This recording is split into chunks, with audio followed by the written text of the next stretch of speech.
Internet, and welcome to another TADPOG podcast, a weekly show where two old guys talk about old games. I'm your bearded host, Tyler, and I'm addicted to buying Steam games and never, ever playing them. And I'm your bespectacled host, Dave, and I just learned something about Tyler. He can do the 3, 2, 1 thing from Wayne's World. We're playing our way through IGN's Top 100 Super Nintendo games and musing about our experiences here on this show. This week we're talking about IGN's 97th game, Ultimate Mortal Kombat 3.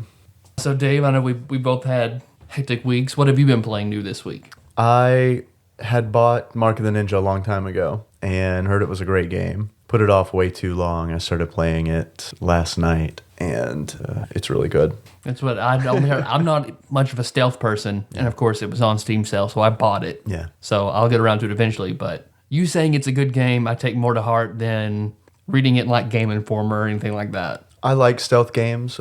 I don't think there are a lot of... I like the concept of stealth games. I'll put it that way. A lot of the stealth games that I've played, I haven't really enjoyed a whole lot, but I've really enjoyed Mark of the Ninja. They do a great job of showing you when you're hidden and when you're not hidden. I know that's what a lot of people complain about in stealth games, is that they don't know if what they're doing is working or not until it doesn't work, and then it's obvious. But this is pretty good because it'll show you like visual representations of, for instance, when a guard is walking in another room, you'll see these little radiating circles that indicate that he's walking. There's a lot of cool mechanics in it. When you're hidden, you know you're hidden because you are dark. Your character is, he's dark, he's in shadow. And when he's visible, he's in full color, essentially.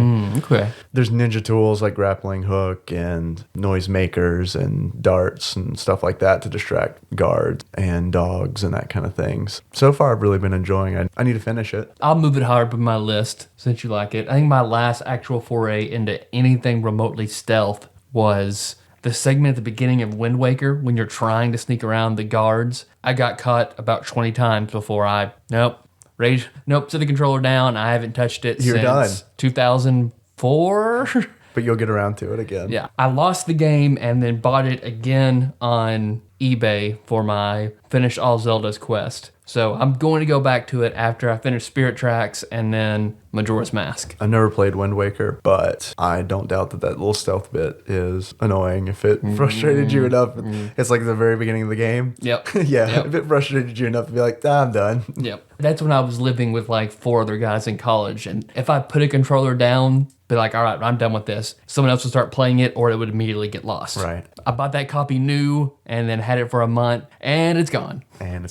So I've been playing Mark of the Ninja. I have to admit, all these Mortal Kombat ninjas kind of got me in a ninja mood. What about you? What have you been playing? I'm glad you're in a ninja mood I'm in a Mortal ninja Kombat. Mood. You guys listening can't see me, but I'm in full ninja regalia. So I'm in the corner in the shadows. If we weren't ripping off Ask a Ninja, we would do this video podcast. That's right. Yeah. When I have a chance, I've been playing Borderlands 2 with you and Blake. Right. Which is still I didn't mention a lot that of fun. because we talk about it. That's what are you playing this week? Oh, we're playing Borderlands 2. It's a Borderlands 2 Like the last 3 podcast. episodes, we're playing Borderlands 2. But I've been mostly that. I bought Game Dev Story. That was I saw on Reddit's Game Deals subreddit that was on sale, so I went and bought that immediately. I'll play that this week. I like that game a lot. Did you pay for it in US dollars? I did pay for it in US dollars. Because I paid for it in yen.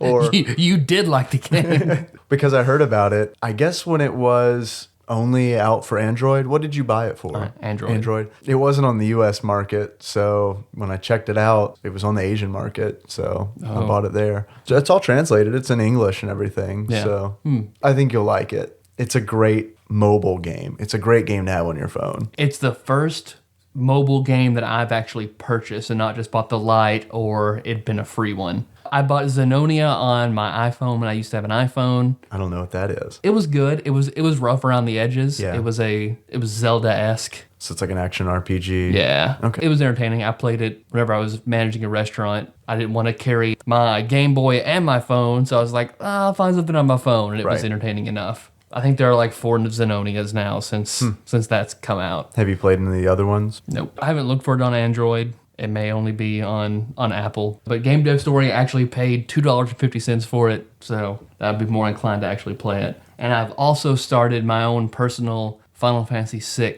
challenge. What's that? Well, okay, I'm a huge fan of Final Fantasy VI. As you should be. That will be a special event when we actually get to there That'll in be a this podcast. 4-hour roundtable podcast with 18 hosts. Sometime in like 2015 when we get to Final Fantasy VI. We'll rent out the Carson Center. You can buy tickets. But my challenge, like I've played Final Fantasy VI dozens of times, putting hundreds of hours into each playthrough. You've suplexed that Phantom Train over and over again. Hell yes. Like whenever I saw you could use the Phoenix Down to kill the Phantom Train, oh, new game, gotta play through it again. You can suplex it? Oh, all right, new game, gotta play through it again. But now I want to get a good, genuine challenge out of it. I hadn't played through the GBA release, so I haven't done the extra dungeon and played through with some of the changes. I have briefly. I haven't played through all the way, but I've played it a little bit. Our former co-host, Jacob York, that's the only one he has played through. You make it sound like we fired him. That former co-host here. Our former co-host. But my new Final Fantasy VI challenge will be, for any of you proficient in knowledge of Final Fantasy VI, I only want to beat it with characters that you have to have. Like in the second half of the game, you have the option of re-recruiting or not recruiting certain characters. The World of Ruin. World of Ruin. So there are only 3 that you absolutely have to get that are essential to the game. Which... So that's it. That's part of it. I'm only going to get those 3, which I think would challenge. That would be a pretty big challenge in and of itself. Challenging. But I want another layer. I only want to have the people who can learn magic naturally learn magic. So that cuts it down to 2. 2 characters in the whole game. Right. Only one of the 3 that I would finish it with can use magic. Oh, that's right. Okay. So I'm not even going to equip any. Not like I'm not like learn magic and they just never use it. I'm not even going to learn magic. I'm not going to equip Magicite. So my stats are going to suck for everybody. Yeah. Which I started this. I'm still, what I like to do on games like this is whenever you're just Terra at the beginning, I'll patrol around this one small area and just level up a lot. Like I'll spend hours and hours just leveling up. So all the characters I get from here on out will be much higher level than they need to be. So it'll save me time and effort later. So you're going to be doing a lot of grinding. Yeah, so far that's all I've been doing. So this challenge doesn't sound like fun to me. So far it's turned into more of an Ambien challenge because I play it at night before I go to bed. So I'll take an Ambien and then sit in bed, headphones in so I can hear the music, and then a pillow between me and my wife so she won't be just, by the light from the Game Boy. And then I'll play. God's pillow. Gotta leave room for the Holy Spirit. That's Jesus' pillow right there. But I'll eventually... The colors start to swirl. I'll hallucinate a little bit. I'll do fights and die, and I don't remember. I'll be in a part I don't remember ever doing. Use items why would I? But so the Ambient Final Fantasy VI 3-person no magic challenge. I don't know why that antidote didn't kill the vulture. I mean, vultures. He uses poison on me. Why would I just kill him? He's clearly poisoned by nature. So I'm a little sad because that means you won't be using Shadow. Yep. Shadow's a ninja for our ninja theme. For our ninja theme Ninja podcast. Week. You have to throw some reverb behind that. Ninja Week. So we're talking about ninjas, obviously. There's a lot of ninjas in our game this week, Ultimate Mortal Kombat 3. Whether they're human ninjas or cybernetic ninjas, we just don't know. I think that has a lot to do with the mystique that is Mortal Kombat. I would dare say there's even an excessive amount of ninjas. Yeah. Is it ninjas? Ninja? Is it plural? War of the Ninja. It's pretty much all ninjas, demons, and United States SWAT team. Special forces. Yeah. Curtis Stryker. Our boy. Oh, man. Well, before we completely dive into this, in case any of you out there are not familiar with Mortal Kombat in general or the Ultimate Mortal Kombat 3 game, which I'm sure you are, so just bear with me.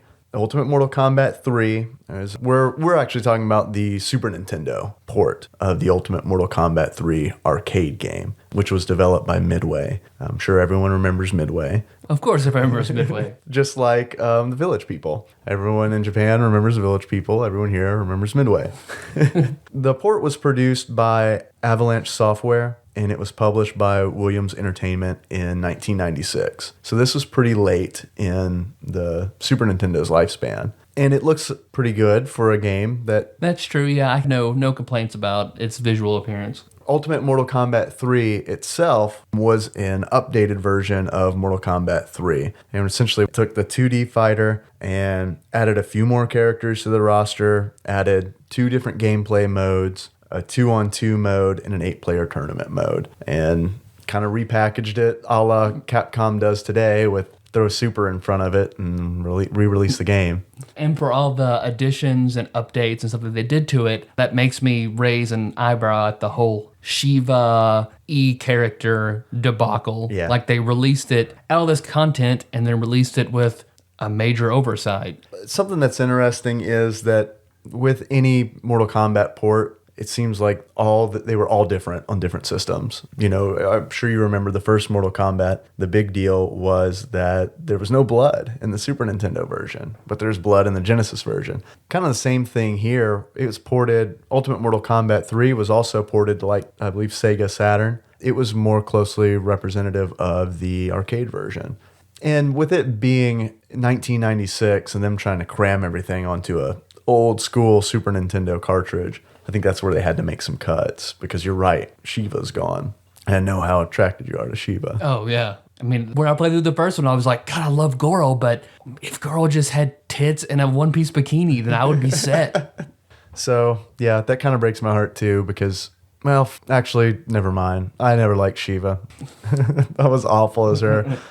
All right. Over my history with Mortal Kombat, just in general, I don't have a lot of experience with Mortal Kombat games. That's not to say that they're bad games or I don't like them. It's just for all the games and genres that I play, Mortal Kombat just slipped through the cracks. I rented the first one once. Oh, yeah. For my Super Nintendo when I was younger. And it's not like my parents refused to rent it for me again because of the violence or anything like that. We spoke about this before, personally. Like Dave and I are dads. Yeah. Because Our dads, they're not gamers at all, but they loved Mortal Kombat. Right. And not only did they love Mortal Kombat, they both loved Sonya Blade. Mm-hmm. And they didn't know each other. And they still don't know each other. Nope. So they've got this common bond.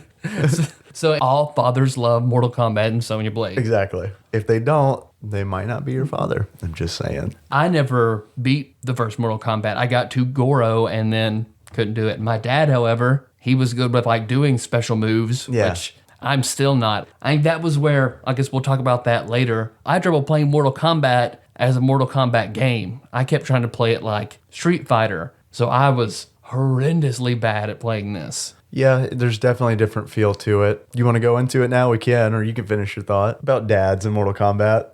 Yeah, No, we're done. I think we're done. We can move on from dads in Mortal Kombat. So that's a good point. I actually really liked Mortal Kombat games when they were current. I owned Mortal Kombat. I owned Mortal Kombat 2 and Mortal Kombat 3 for the Super Nintendo. One thing that I've learned is that playing Mortal Kombat is nothing like riding a bike, because I sucked at Ultimate Mortal Kombat 3. And it's all I could remember to throw Scorpion's spear or harpoon, depending on which game manual you're reading, is back low punch. And to do classic Sub-Zero's freeze, it's quarter circle forward, low punch. Other than that, I kind of forgot everything. Yeah, I don't blame you. Like, you knew those two moves, and you tried to tell me those two moves, and like I would try to do those. Like, oh yeah, I could throw the, and I'm dead. Like I kept dying just trying to do these moves. Yeah. So it's just. Yeah, and you were dying on very easy. And I was as well, that is really demoralizing. And then when Dave and I fought each other, it was shameful. It was pretty shameful. There's not a live video feed of us playing this week. It was just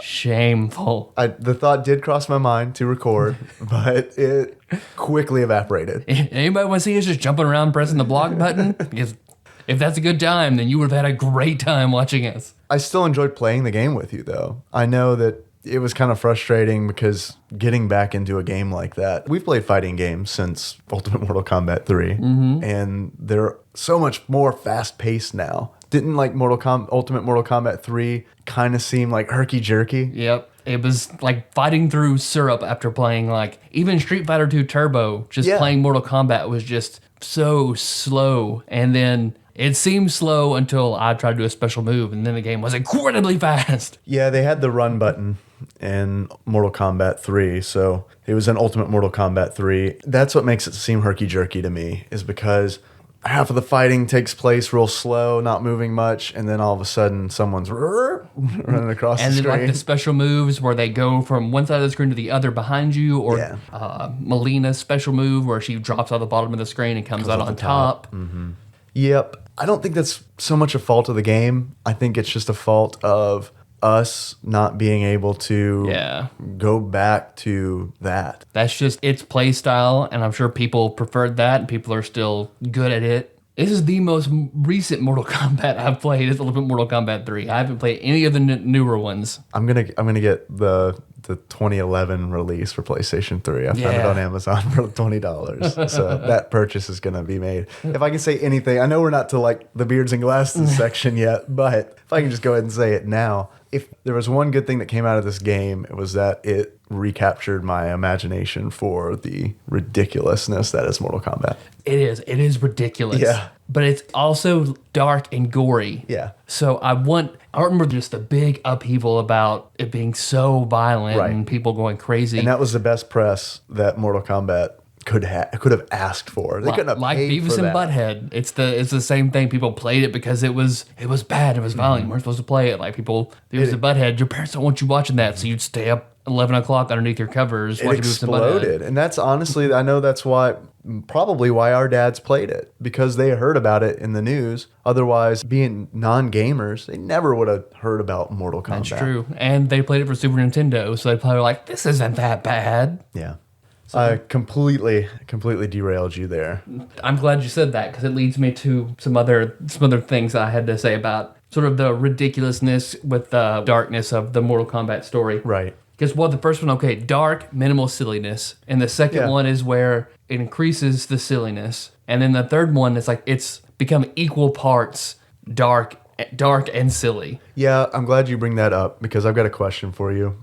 When I was younger, the ridiculousness didn't seem so ridiculous. Were you the same way? Because I remember being in middle school, I was just amazed by these ridiculous things, like the fatalities. Some of these fatalities are like, I think it's Melina when she kisses her defeated opponent, and his head fills up like a balloon, and then he floats up the top of the screen, and then that's it. Or Liu Kang summoning the Mortal Kombat arcade cabinet to drop onto the opponent. That one I remember as a kid being like, that's just stupid.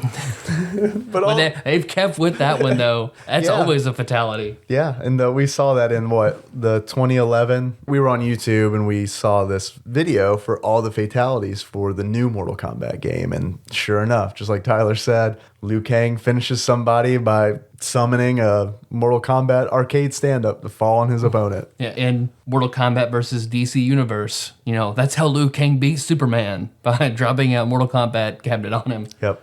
Tradition, buddy. But we're playing it after having, minimal experience with the other Mortal Kombats and looking at it objectively. Like, I was reading an online comic, and I suggest everybody read it, XKCD. Yeah. I mean, it's fantastic. It talks about a concept on tvtropes.com, which is Flanderization. Yeah. And Flanderization, if you're not familiar, is inspired by Simpsons' Ned Flanders. Like in season... Not Maude? Not Maude Flanders. Man. I'm shutting this podcast down. That bitch is dead. No, but Ned Flanders starts off season 1 as just like a nice guy who's only like mildly religious because people found that quality in him humorous. As the seasons go on, that one trait just gets exacerbated and just grows and grows till it encompasses him completely. That's his only huge, overwhelming, defining trait. Yeah. I almost feel like that's Mortal Kombat. It's been Flanderized over time, like that maybe one like little silly thing. Yeah. And then people are like, oh, that's funny. And it gets bigger and bigger and bigger. Well, I think as it moves on. I don't know for sure, but I've always thought, because like you said, it is obvious going from Mortal Kombat 1 to Mortal Kombat 2, a shift tonally from them trying to be serious, but I still think there are some very funny, unintentionally funny stuff in the first Mortal Kombat. And then Mortal Kombat 2, it feels like they intentionally lightened it up a bit. I always just assumed that was a response to the press that Mortal Kombat got, because it feels like they just wanted to push it at that point. And they're like, let's make it more gory, but kind of give it like this twisted spin to it. So that's good, man. I never thought about the flanderization of Mortal Kombat. I can see that. And of course, the story becomes increasingly convoluted. But Oh, yeah. I think in Ultimate Mortal Kombat 3, it basically punches home that Shao Kahn, okay, well, he failed again to get the Earth Realm. He's all sad. But he has an idea. His wife, who unexpectedly, like it drills this point in, she unexpectedly died at a young age. Wall of text, unexpectedly died at a young age. Like, I don't know if that's part of the spell, like that's a requirement, but he has her reborn after 10,000 years. In a Lazarus pit. She's reborn onto Earth after 10,000 years, and because That's now he Sindel. has a tie, that is Sindel. He has that tie, so he's able to kills Earth, except for the Mortal Kombat people, the people who are saved. So wait. So he's using her to do what with Earth? So I guess you can kill 1 billion people if you're married to somebody from Earth. Oh, I see. So it's like a loophole in the Mortal Kombat bylaws. Right. Gotcha. Exactly. Okay. You know, if they would just take a look at those bylaws and edit them a little bit. Wait a minute. Surely no, he wouldn't wait 10,000 years to have his wife. I mean, what's the likelihood he's going to have a wife unexpectedly die at a young age as specified in the bylaws?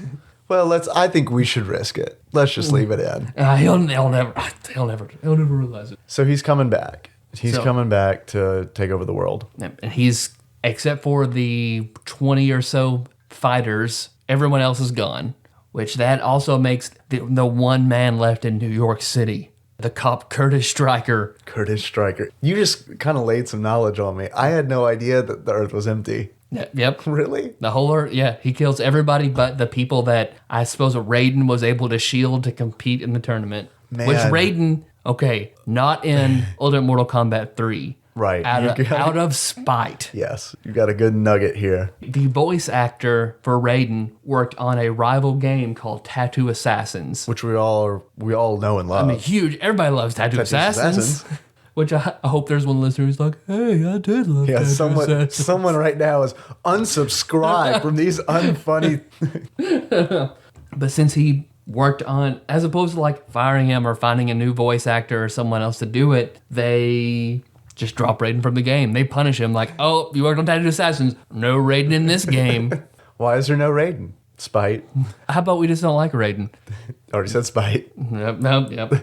But okay, going further with characters. Yeah. I guess this is further flanderization of, all right, Scorpion and Sub-Zero. They're in the first one. They're these ninjas. Right. And then... Palette swaps of one another. In case any of the listeners are not familiar with Scorpion or Sub-Zero, Scorpion's the yellow ninja that throws the spear. That's his thing. Sub-Zero is the ninja dressed in blue who freezes his opponent. I guess maybe they were sort of Mortal Kombat's Ken and Ryu. That's, I think, a really Sort of good way inspired of by putting them. that. Yeah, because their rivalry is probably the best known in the franchise, wouldn't you say? Yeah. Is Reptile a hidden character in the first one? Is there a hidden ninja in the first one? Reptile is he's not a hidden playable character in the first one, but in the pit, if you finish them, I believe if you uppercut them, and Dan Forden, gosh, I hope that's his name, the sound designer pops out and says, Toasty, you hit down and start, and then you get to fight Reptile at the bottom of the pit. So you don't get to play as him, but you get to fight him. So that becomes a little tease of, oh, there's a third ninja. So I guess then people like that, so then they start expanding upon Reptile was a big deal, dude. Oh my gosh. So yeah, you're exactly right. I mean, they just took that and ran with it. So that was popular, and now Boy, did half they the run with it. characters in Mortal Kombat there are ninjas or robots that used to be ninjas. Right. And I hope that the guy who did all the motion capture for Sub-Zero just got paid 18 times more than everyone else because... And of course, either they have their regular ninja costume or the ninja robot costume, Right. with palette swapped colors, except for Sub-Zero, who has his blue life vest. Yeah. He's got his blue life vest, no shirt. Everyone's wearing these odd pants. I don't know if these are the pants that they dole out in case of everyone on Earth dying or what. But Mortal Kombat bylaws, spandex pants. right, where they've got the black and then they're just like these little cuts right on the thighs of color. All right. So you looked into the lore, obviously, because you know that Rapture has happened. Yep. Shao Kahn's Shao Rapture. Kahn marriage rapture happens. So tell me what's going on. Why are some of the ninjas human and why are some of the ninjas robots? So apparently I don't know how to say it, the Lao Can, whatever the ninjas are called, Okay. whatever this Their ninja clan. organization, their clan, see that they get a huge boost in power by these cybernetic enhancements. Okay. And it also takes away your soul. Oh, is that all? Yeah, it's just you get rid of your soul, become a robot. Oh. But anybody who underwent this procedure, their soul's gone. Shao Kahn doesn't get them in the marriage rapture, and they're allowed to compete in the tournament. That's why the ninja robots are there. Because since they're soulless, they didn't get taken, they can compete. So all of them, Scorpion is... Why would they? They're soulless. It's like they got nothing else to do. There's no one to kill. Like, I guess we'll go up here and kill these They're guys. just kicking a can. Wish there was something to do. Scorpion's dead and in hell. Right. My friend Ashley Shake, I remember this tidbit from way back in the day. Like, he told me this because he thought it was fascinating. Okay. That Scorpion's dead, Scorpion's in hell. Shao Kahn can't take Earth, so he wants to take their two neighboring planes, heaven and hell. He can't even touch heaven. He can't get into heaven, so he goes to hell. You're kidding. Yeah, can't even do it. You're just like, nope. So yeah, and Sid goes to invade hell. He does the Charlie Brown Walks away from the cloud.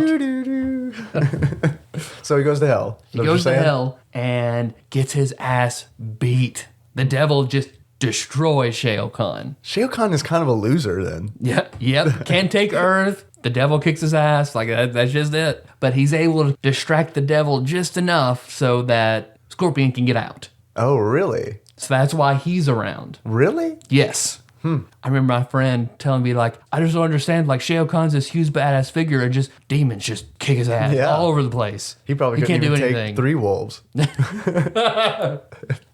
So that's very interesting. Yeah, it's messed up that I've owned, like, all of these games and never really even bothered to try to learn the story at all. So all of Scorpion's moves are about sending someone to hell, burning someone, opening portals to hell. Yeah, those fatalities, I love that. That's one of my favorite fatalities in Ultimate Mortal Kombat 3 is where he teleports his opponent to hell and they burn. No. Do you have any other character comments before we move on to more gameplay related issues? You brought up Curtis Stryker. I hate him. He is just, the character design is all, he just looks like this.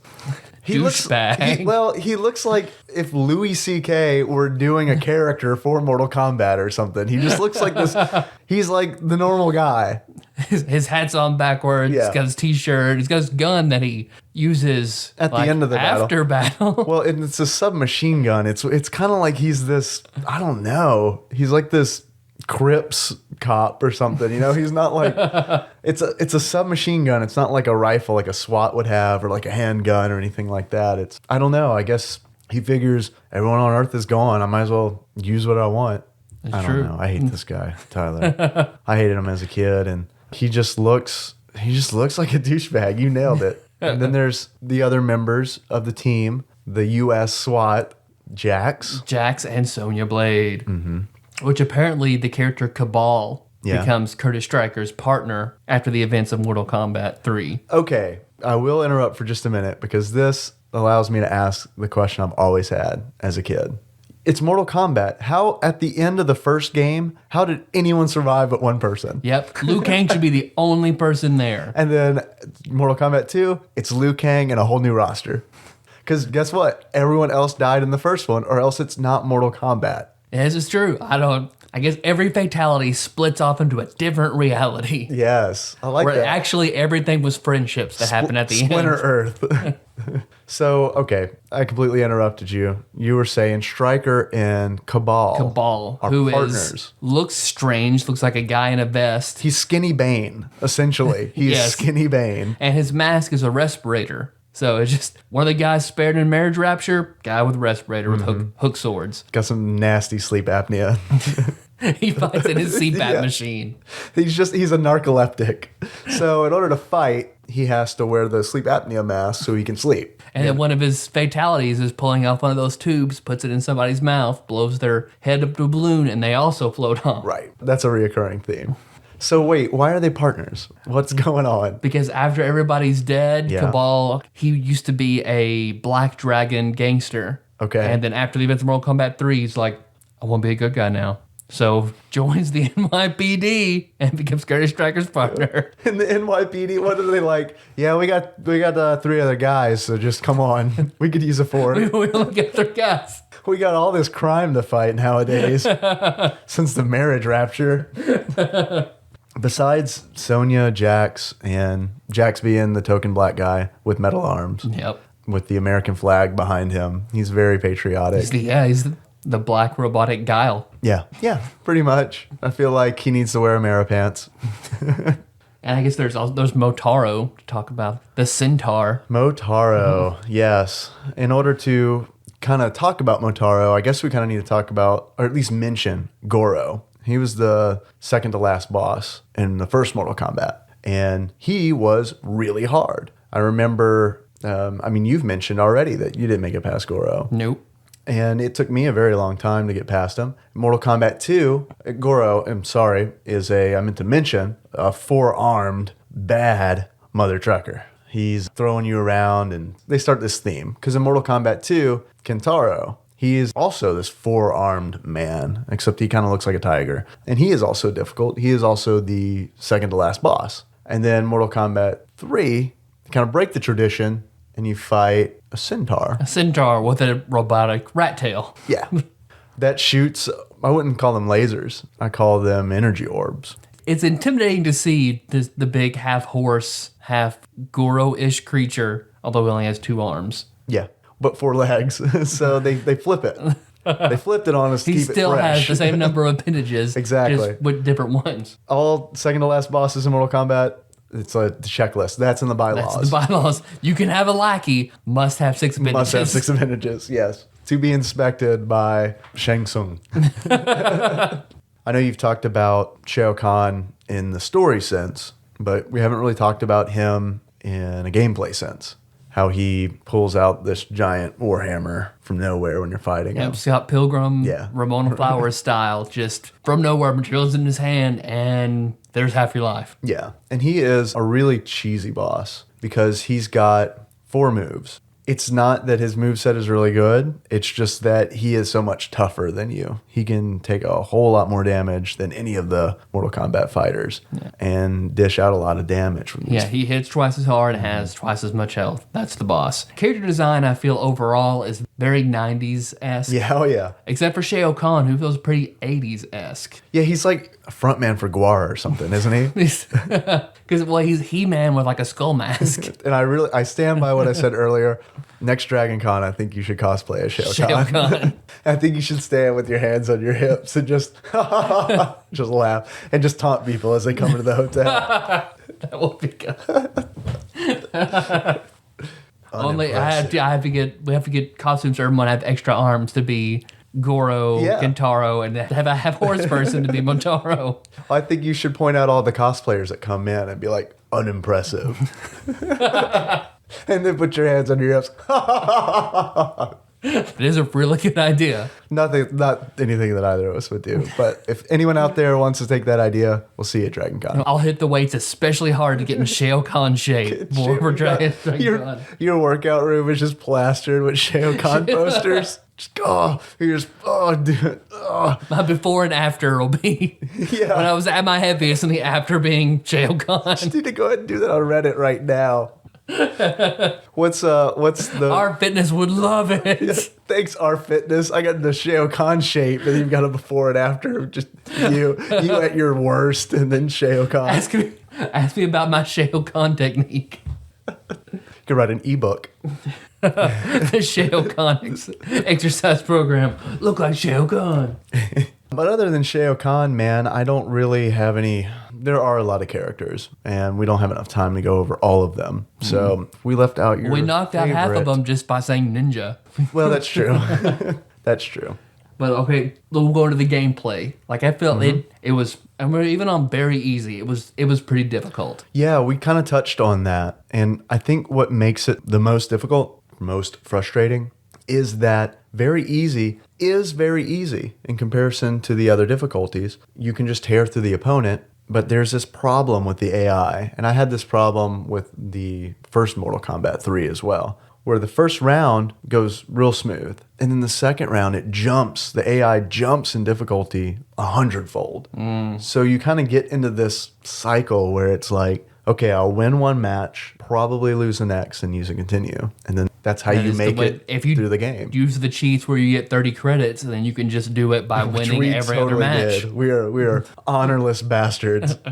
Which the way it does that reminds me sort of Bushido Blade for the PlayStation 1. Although I was able to kind of be cheesy with that because Bushido Blade was the very realistic samurai fighter from the PlayStation 1 era. Right. One solid hit with your sword would kill your opponent. Yeah. So I rented that game once, cranked the difficulty all the way up, and then just kept mashing buttons till I'd get that one good hit. Rely on that. And I still have no idea how to actually play Bushido Blade. But I was able to go through the entire thing, just luck of the blow. That's it. So it kind of reminds me, if you want to lose one, win one, you could probably get through Mortal Kombat. Yeah, I think so too, especially if you use the cheat codes like we did. Although a staggering difficulty level, I think, is a good thing in a fighter because they're so short, it makes the replay value a little better, and you can't, bullshit through like Bushido Blade. Yeah, and we've talked about this before. The real draw of a fighting game is it's multiplayer. It's couch co-op, or not co-op, but it's couch multiplayer. Couch versus, I guess would be the term. Yeah. I don't think that they really stand Trademark, up. Couch Versus. Couchversus.com. Go there. Actually, I don't know what's there. Don't do it. Don't do it, especially if you're at work. If you want to check it out while you're at home, that's fine. We'll get nothing to do with Couch Versus. But yeah, I mean, the fun of fighting games is playing with your friends. It's kind of like the Versus version of Final Fight, how we feel like a side-scrolling beat-em-up should be. That's where it's kind of this community experience where you and a friend go and bash skulls in together. Well, this time you're just bashing in each other's skulls. Mm-hmm. It's all good, no matter how you slice it, man. Yeah, I like the addition of the run button. I think it helps shorten the gap between like good projectile moves that your opponent can just go away and fire that. I feel like it's a slight balancing mechanism, but I hate block buttons, period, in all games. I despise the block button. Yeah, I agree. It should be back. So you should hold back, and that should be your block. I completely agree. And this kind of ties into what you were saying earlier about comparing this to Street Fighter, because these are both 2D fighting games, especially comparing it to like Street Fighter 2 Turbo. They're both 2D fighting games, but they're completely different. They're completely different in feeling, and they're completely different in gameplay. And I feel like Street Fighter is its own thing. I feel like Tekken is a little closer to Street Fighter. Yeah, but still, it's different enough. Mm-hmm, very much its own thing. And then Virtua Fighter, the bastard son of the trio. I haven't thought about Virtua Fighter in a very long time.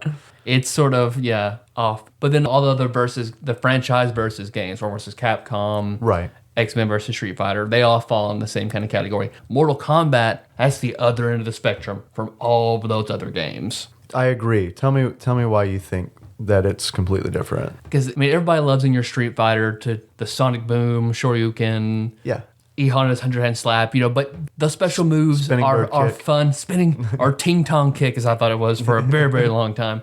That they're like the fun additions, but mobility and mixing up light moves and heavy kicks and stuff like that is kind of the bread and butter of everything. Then Mortal Kombat, if you try to rely on that technique like I did, that's how I know fighting games, does not work. Yeah. You have to kind of figure out this pattern of special move, juggle, dodge, special move, and you just have to figure out how to try to keep that combo in and of itself in response to whatever your opponent is doing. I agree, because you don't see that so much in like Street Fighter 2 Turbo. You see heavy use of combos in all fighting games kind of embed itself into that genre about the time 1995, 1996, and it feels like they all kind of implemented them different ways, because in Ultimate Mortal Kombat 3, it's like you said, it's more about stringing together very specific set of, okay, well, you do this move, and then you do this punch, and this kick, and it's a combo.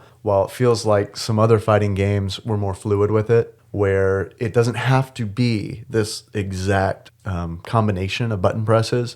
You can kind of mix it up. I think that is why Mortal Kombat I think that stance that Mortal Kombat took with combos actually is what set it behind from Tekken, but especially Street Fighter, was I don't think it was flexible enough. Right. I couldn't button mash to any success in Mortal Kombat, which I think is good and bad at the same time. I mean, there's something definitely good to say about you not being able to win a match by button mashing. But at the same time, you're also not learning. When you start a fighting game and you don't know what you're doing and you're kind of just dicking around, mashing buttons is kind of how you It's the learning learn. curve, yeah. And you find out from there, you find a character that you know you like. There's something about him or her that you like, and you start messing around, and eventually you kind of start to develop your own style with that character. And if you feel like going the extra mile, you can do some research and see how other people are playing this character and incorporate it into your own moveset. I'm talking like I really know a lot about fighting games, but I don't because I'm pretty bad at all of them.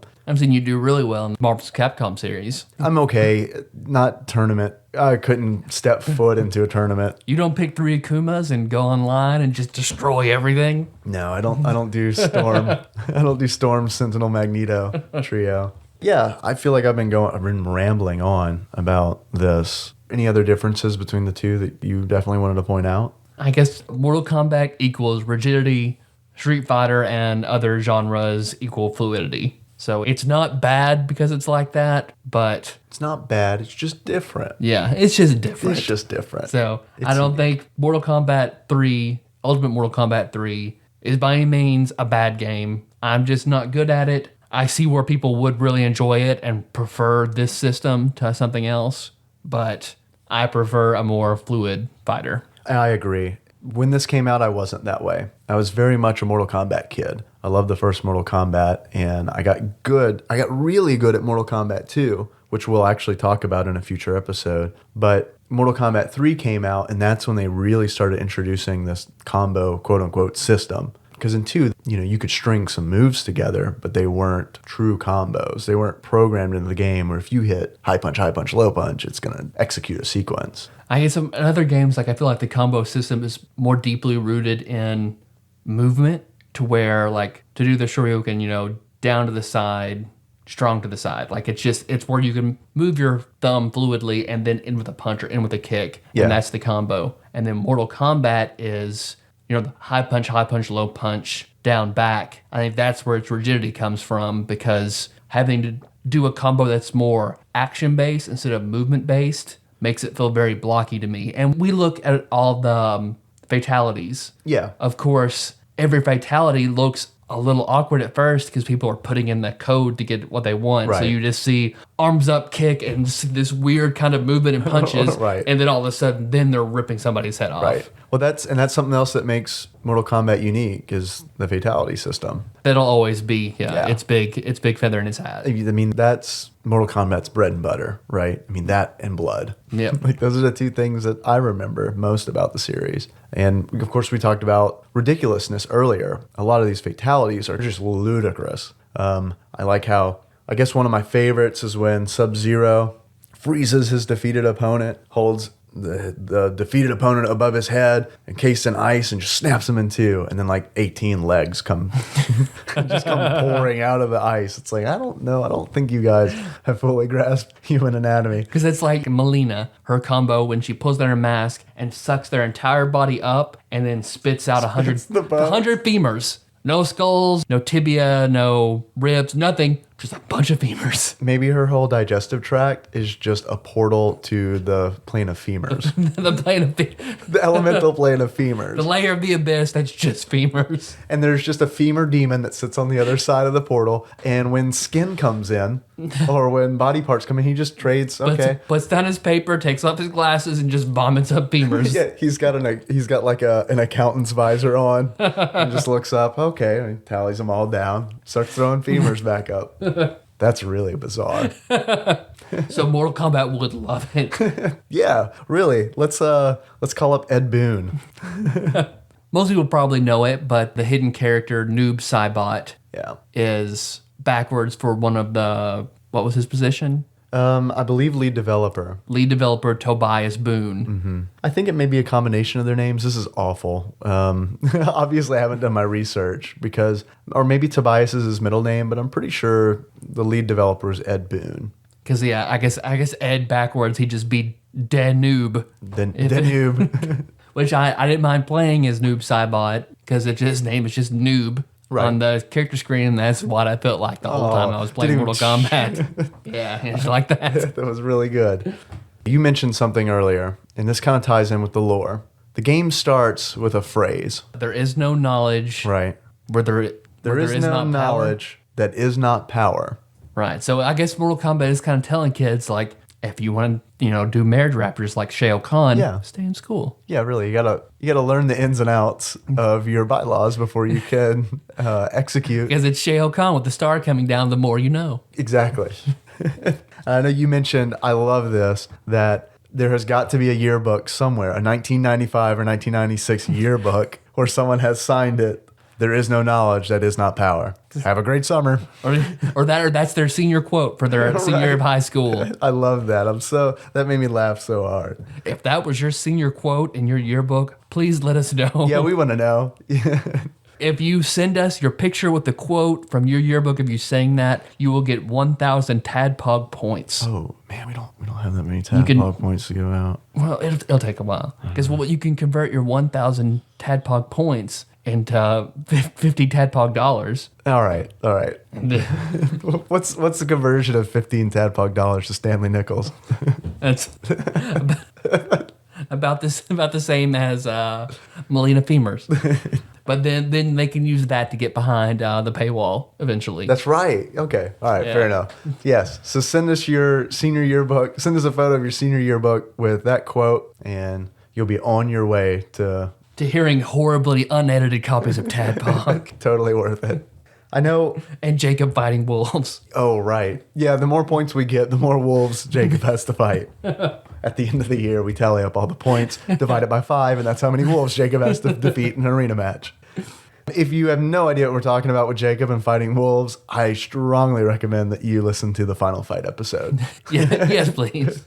There are no wolves to fight in Mortal Kombat. There's Night Wolf. The Native American character. Yeah. The Apache. It's not racist at all. No. I mean, but you can tell he's there to fight for the Earth with his blue vest and tomahawk, face paint, feathers. I guess he's Mortal Kombat's answer to T-Hawk from Street Fighter. Definitely. Like, we can't not have a Native American character if they're going to do it. We look like dicks if we don't have a Native American in our game. Racist. God. Yeah, I'm surprised they didn't put the Cleveland Indian mascot in the game. It's pretty. That's his fatality. So there's another cosplay idea for Dragon Con. The Cleveland Indians mascot has Nighthawk. If you do that, we'll get it. You'll have two people at Dragon Con who understand your costume. Exactly. Well, man, I don't have a whole lot more to say. I don't know about you. I know you're itching to get to Beards and Glasses. I do have some in-depth Beards and Glasses. But I want to put that on hold for just a minute because I like obscure development trivia. As does Blake Woods. So I've got some questions for you. Avalanche Software is the company that developed the Super Nintendo version of Ultimate Mortal Kombat 3. So they handled the port. Where do you think they are today? Avalanche. I think they started a rebel group inside of Midgar to try and stop the Shinra Energy Corporation. The complete opposite, actually. The complete opposite. They're Shinra now. They're Disney. Disney owns them. Wow. Disney owns Avalanche, and they are notably known today for the following games. There's just a couple. Hannah Montana, Spotlight World Tour, and Cars 2, the video game. So, way to go, Avalanche. Mortal Kombat to that. Kind of a jump. Whenever I was going to school to be a programmer, something that kind of deterred me from the path was one of my teachers was like, for every Final Fantasy or Legend of Zelda or something like that you want to work on, don't forget that there are tons and tons of programmers that have to make stuff like Hannah Montana. I was like, and I don't want to spend 100 hours of my life on something like that. I have a confession to make. I have played Hannah Montana Spotlight World Tour, and the whole part where she screams a fan's skin off makes so much sense now. I know now that I know why she did that. It's Avalanche. You have to unlock Hannah Montana's alternate costume as Sindel. All right, so there were other companies involved, of course, besides Avalanche. Williams published the game. What do you think's going on with Williams nowadays? Where are they now? Williams. I would wager that they were bought up by EA to start making day one DLC for lots and lots of games. They now almost exclusively make gaming machines, like slot machines, for Vegas. They started making pinball tables. And I think the two that are the most recognizable, I used to love these games, is the Addams Family pinball game and the Twilight Zone pinball game. I remember seeing those two tables. And they were everywhere. I mean, you couldn't go to a Shoney's. Not really. I don't think I ever saw anything interesting at a Shoney's other than the little American flag they put on the hamburger. Dave and I do joke a lot about Shoney Bear. Man, we love us some Shoney's humor. But then, okay, another aside comment to that comment. Okay. Not about Shoney's, but about games damn making. We'll have our special Shoney's. Our Shoney Bear episode. That, I don't know if anybody remembers the game Shadow Hearts. Like, I remember I bought Shadow Hearts. I really enjoyed Shadow Hearts 1 and 2. Yeah. I think they were PlayStation 2 era games. But you'll probably never see a Shadow Hearts 3 because now they do pachinko machines in Japan. That's Shadow Hearts 2 pachinko machines. That's what I thought of. I remember you telling me that story, and that's what I thought of when I read this. It's interesting that those two industries are linked like they are. Yeah. All right, I've got one last one for you. This is the big one. This is for all the money. This is for all the TADPOG points. Midway. So much paywall stuff. Midway Games. Obviously super involved in Mortal Kombat. They're the main developer for the whole series. Where are they now, Tyler? I'm going to say Midway was probably bought up by something bigger. Something makes you say Acclaim, but I don't even know where Acclaim is nowadays.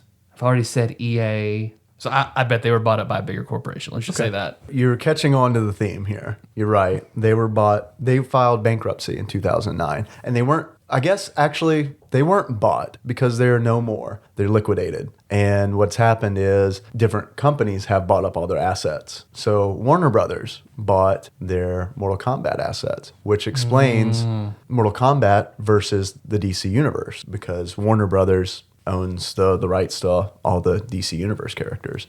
So say goodbye to Midway. They are gone. Womp womp. We'll take our hats off and put them over our hearts because let me tell you a little bit about Midway. They were responsible for the US versions of Space Invader and Miss Pac-Man. They didn't develop them. I believe Taito did, but they got them over to the US. They were involved in the Cruisin' series, which we actually talked about on our Uniracers episode with Josh.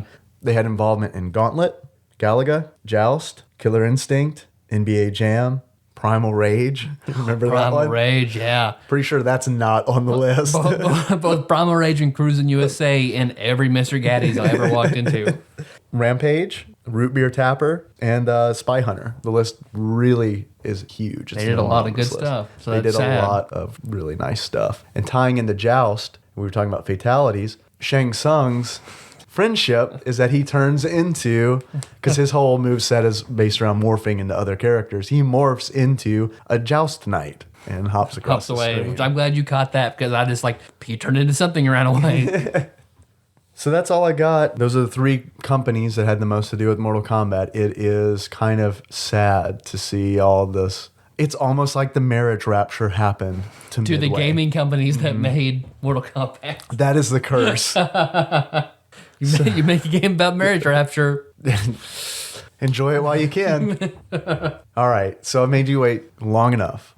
Beards and glasses. Tyler, I want to know, how many beards would you give this game? All right, I contemplate a lot about my exact feelings for Ultimate Mortal Kombat 3. Okay. So for beards, I'm going to give it one black beard, but the mustache doesn't quite touch the beard underneath it. I mean, it still looks good, but if you look at it close enough, you see the mustache doesn't touch. Maybe the black's the color's a little off on the black, but it's still, it's a good beard. I'm looking at you the way I am because I am so surprised that you didn't give this a full Nicolas Cage Fu Manchu. That's what I was expecting. I see where you're going. Blackbeard, okay. Doesn't quite connect. But I don't know, you might see the Fu Manchu from Mortal Kombat 2. Oh, I don't know.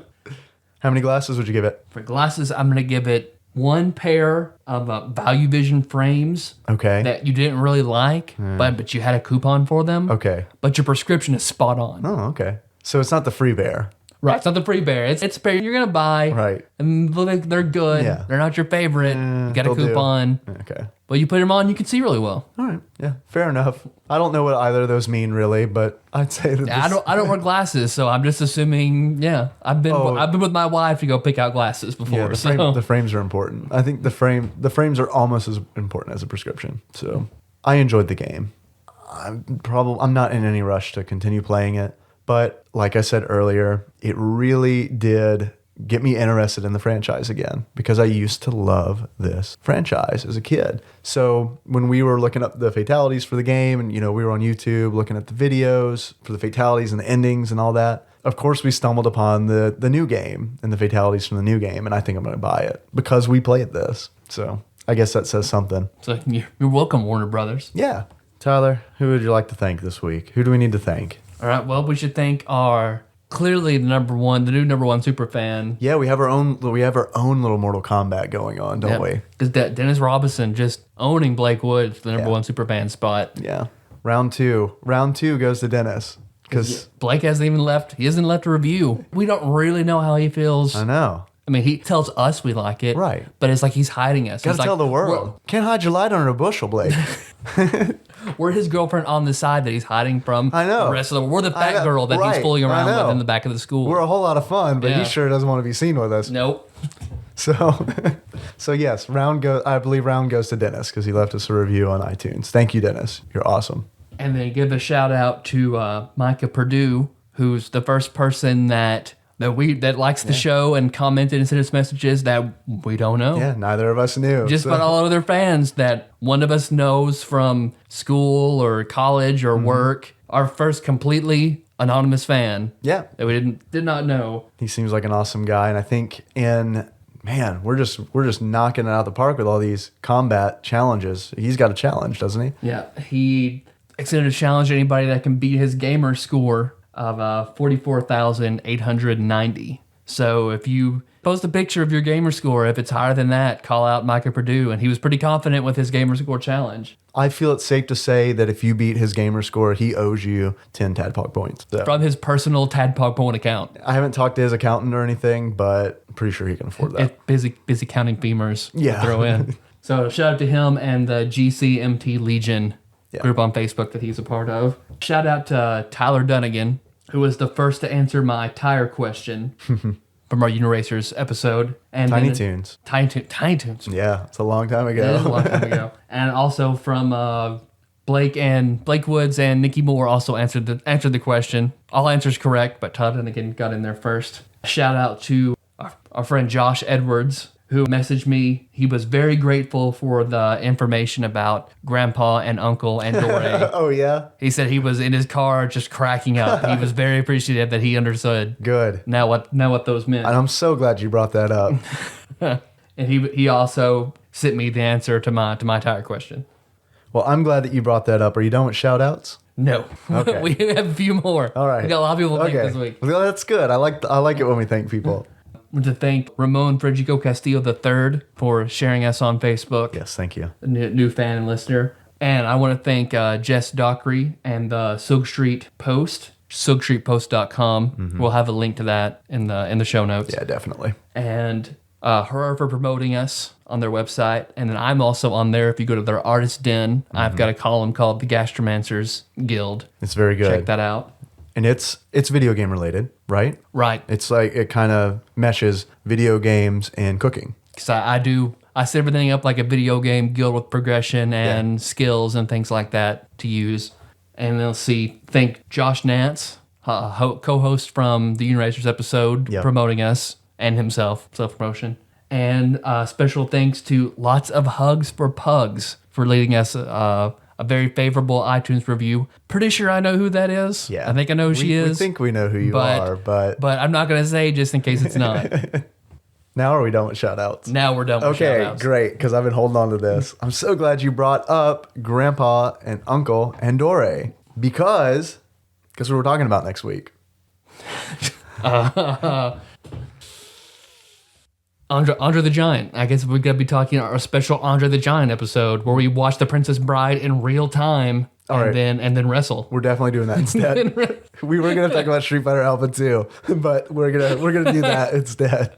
You could watch us watching a recording of The Princess Bride, and they're going to dress up like Grandpa and Uncle Andore and wrestle in The Princess Bride. It's not gay if you do it in your own living room. But yeah, we'll be talking about Street Fighter Alpha 2, and the reason Grandpa and Uncle Andore made me think about that is some of our favorites from Final Fight are playable characters in that fighting game. Sodom. Yes, Sodom. Sodom is back. I'm going to beat that game with Sodom. Mark my words. I think I'm going to have to as well. And Rolento. And for some reason, I don't really even like Rolento that much. But for some reason, Rolento is just branded into my brain. I can never pick up a piece of metal without like swirling it around and thinking about Rolento. Not a lightsaber, not like a sword. I think about Rolento. I don't know. That's just. I think Capcom needs to apologize for that. Yep, they do. So I just had to throw that in there. If you enjoyed this episode, which I hope that you did, you can find the show on iTunes, or we're on Stitcher now, so you can find us there. I'm totally taking Tyler's lines. It's okay. I don't mind. I'll close the show. I'll take your lines. So if you like this episode, definitely check in with us next week. We'll be talking about Street Fighter Alpha 2. It's IGN's 96th Super Nintendo game. So, we'll of course be back next week, but if you can't wait for more TADPOG, you leave us feedback on tadpog.com. Find us on Facebook, facebook.com/TADPOG. And our intro song is Moves by Sycamore Drive. A link to the track can be found in the show notes on tadpog.com. Thanks a lot. That's a show. Sorry, I don't even know if I want to talk about Rape Centaur. Maybe just cut that out. Sorry for anyone who's been brutally raped out there. By humans or centaurs. By humans pretending to be horses.